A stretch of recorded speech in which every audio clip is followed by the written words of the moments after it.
Joins us now from the Isle of Man. Thanks a lot for stopping filming to give us some of your time, Johnny.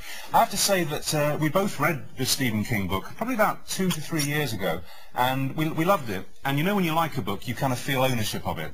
And when it's turned into a film, you go and see the film, and you're kind of hoping against hope that it's going to be as good as, or better than the story. And it's really good. It's really frightening. You must be really pleased with it. Yeah, I am. Thank you very much. Yeah, it's always difficult when you're adapting something as great as a work by Stephen King. There's always that danger that you don't hit the mark, but I think David Koepp did a great job. Johnny, are you particularly a fan of Stephen King? I haven't read all that much by King, but the things that I have read, I mean, he's obviously just he's a sort of a master of the macabre and certainly of the psychological thriller and, you know, twists. Yeah. I don't see that it can be possibly remotely frightening or tense, really, for the actors and the crew and any of the cast on a film like this when you're making it, because it's such a technical job. I mean, are there ever any moments where, possibly because you're getting into the part, there is a kind of a slight sort of worm of fear in your stomach as you go for a take? No, we were actually, I mean, we were giggling in between takes. Just giggling like infants, yeah. If you don't come out by the time I count to 5, I'm gonna come in swinging.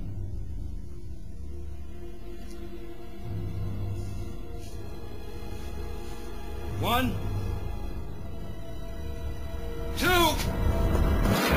Stephen King is actually the master of the twist, and there is a massive twist in this one, isn't there? And it's a psychological thriller, really. Exactly. I mean, I can remember reading the screenplay and not seeing it coming, you know, where I'm not ever predicting where the film was going to go. I had no idea.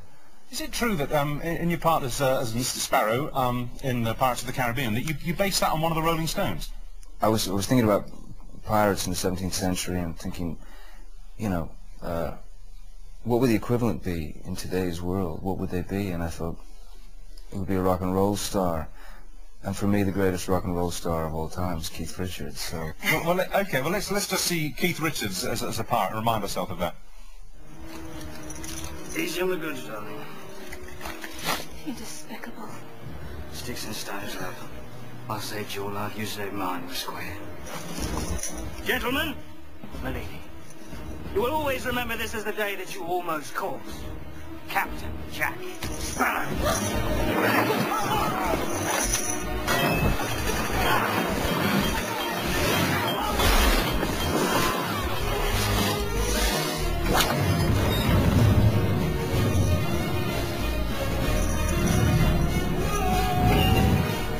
Now will you shoot him? Open fire!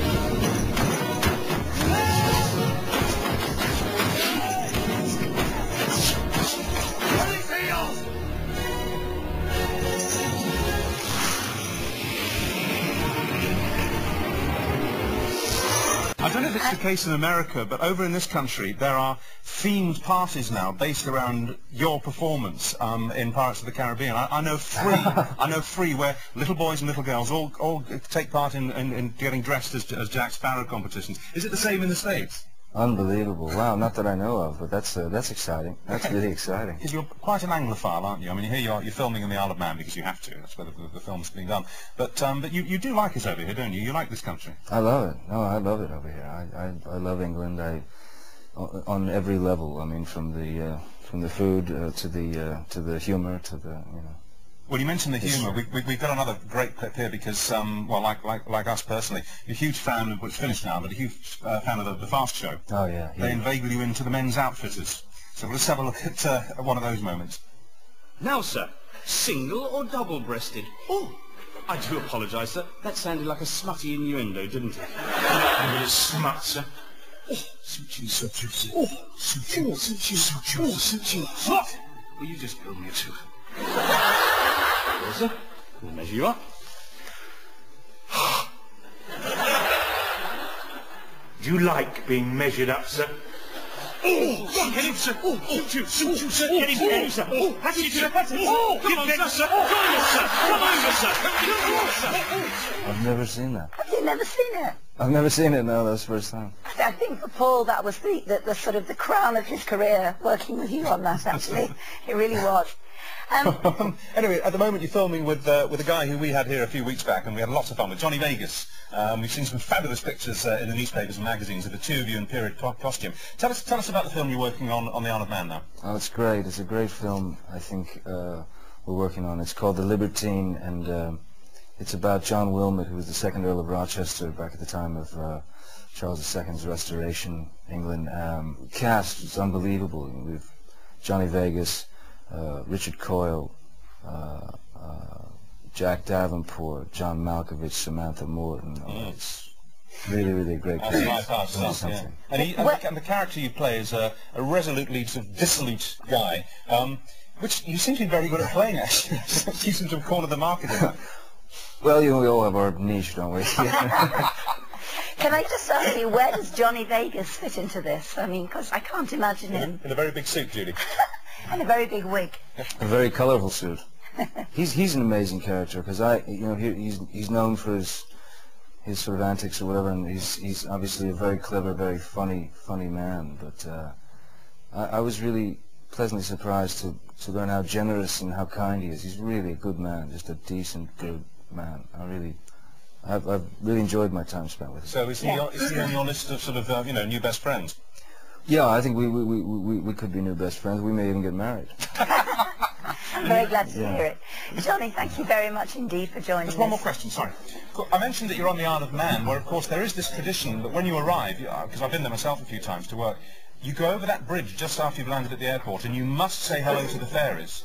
And when you leave, you have to say goodbye. Have you been informed of this? Because if you haven't, you're in dire peril. You know what? I'm just hearing it for the first time, and I should probably start to practice that. Well, honestly, terrible things ensue if you don't do it. So I think you should do it now. If you just say hello, fairies now, I think that'll cover it. Hello, fairies. That's great. That's good. I think you're okay. So I got to say hello, fairies, and goodbye, fairies. You've done the hello, fairies. So if I just sit here and repeat it back and forth. No, once was enough. But when you leave... That'll cover me for each trip, no? No, you can't. No, you're not in credit with the fairies, mate. It's cash on delivery.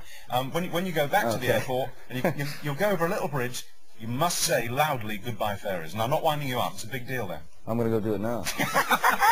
We'll let you go. Thanks very much for joining us. Thank you, Johnny. Thanks a lot. Take care of your throat. Oh, I will, yeah.